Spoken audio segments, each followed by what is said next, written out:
Bismillahirrahmanirrahim. Assalamualaikum warahmatullahi wabarakatuh. Salam sejahtera bagi kita semua. Om Swastiastu, Namo Buddhaya, salam kebajikan. Yang saya hormati Bapak Teten Mas Duki, Menteri Koperasi dan UMKM, Ibu Ida Fauziah, Menteri Ketenagakerjaan, Bapak Inyoman Gede Agus Asrama, Direktur Eksekutif Astagrata Institute, seluruh CEO dan direktur yang turut hadir sebagai narasumber dan peserta yang saya banggakan. Marilah kita panjatkan puji syukur kehadirat Allah Subhanahu wa Ta'ala, Tuhan Yang Maha Esa, karena berkat rahmat dan ridhonya kita diberi kesehatan dan kesempatan dalam acara Astagatra Webinar Series dengan tema 2022 The Year of Economic Rebound. Saya juga ingin menyampaikan terima kasih kepada Astagatra Institute serta yang ikut dalam acara ini sebagai salah satu wujud aktif dalam pemulihan ekonomi Indonesia sesuai dengan tujuan acara, yaitu membangun sense of urgency, meningkatkan wawasan dan membangun koneksi serta diskusi di bidang ekonomi, bisnis, dan sosial. Bapak Ibu undangan yang saya hormati, pemulihan ekonomi saat ini berlangsung di tengah kondisi pandemi yang semakin baik, namun berbagai risiko tantangan juga terus perlu diperhatikan. Tantangan itu yang sering kita kenal sebagai the perfect storm atau 5C, yaitu COVID-19, konflik, kemudian climate change, commodity price, dan cost of living yang tentunya meningkat akibat inflasi. Dampak dari 5C serta tensi geopolitik dan perang di Ukraina terekskalasi menjadi faktor penyebab melambatnya pemulihan ekonomi global.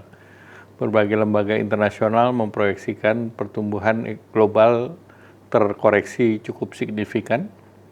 IMF dan World Bank memprediksi ekonomi global masing-masing 3,6% dan 2,9% yang lebih rendah dari proyeksi di awal tahun. Berbagai risiko tersebut perlu diperhatikan dan pemerintah perlu memitigasi dengan kebijakan penanganan kesehatan, meningkatkan daya beli, dan menjaga momentum pemulihan ekonomi nasional. Hadirin yang berbahagia, kita terus melihat bahwa perekonomian Indonesia tahun 2022 akan bergerak secara positif. Indonesia memiliki pertumbuhan tahun ini sebesar 5,01 secara year on year di kuartal pertama. Kuartal kedua juga kita memprediksi bahwa angka 5% masih bisa dicapai, dan ini tentu akan lebih baik dari berbagai negara tetangga seperti Singapura ataupun negara lain seperti Tiongkok, Korea, Jerman, dan Amerika. Ekonomi kita terlihat masuk dalam level sebelum pandemi, dan tentunya Indonesia kembali menjadi negara berpendapatan menengah ke atas. Pemerintah terus mengabsorpsi dampak kenaikan harga komoditas melalui kebijakan fiskal, antara lain tentu dengan peningkatan jumlah subsidi dan yang penting untuk menjaga daya beli masyarakat. Pemerintah mendapatkan kenaikan harga komoditas dalam neraca perdagangan dan juga dari ekspor. Nah, tentu ini diharapkan bisa menjadi shock absorber dengan tetap menjaga kesehatan APBN.